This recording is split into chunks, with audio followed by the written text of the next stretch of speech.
ang number 23 na iso, nag-signify siya of resurrection. Tapos, ang kana means, ang place siya mga iso, ang place siya sa Galilee mga iso, because Galilee was a despised place to iso, because this, the Galilee is the land of the Gentiles mga iso. Nang daigod niya yung but the Lord gave us the resurrection na mga iso, to the fertile people mga iso. Nang daigod niya yung Ginoo, nga, niadto siya sa wedding mga iso. Man, daigod niya yung Ginoo nga, man, oh Lord Jesus, kaya sa wedding na ay marriage na ison.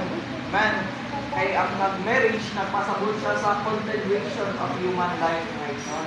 Manang dayon yung Ginoo nga practical aspect yung mga ison na anong ang tao na ison nanagan sa kalibutan tungkol sa marriage mga ison. Man, there is this practical ison na there is a propagation of life. Man, dayon yung Ginoo oh Lord Jesus, man, and also in a one hand mga ison, man, marriage also signifies pleasure and enjoyment of human life. Nang daigod kay Ginoo ison, man, when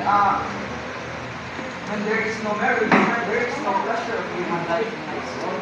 And also God, ison kalibutan niya kung butakan ng marriage mga ison. Man, ganun daigod kay Ginoo even in the Genesis mga ison, man, God said, kanang dili maayo sa tao nga maging sarara. Man, ang daigod kay Ginoo nga nagpakita ko sa iyang kaugalingon mga ison.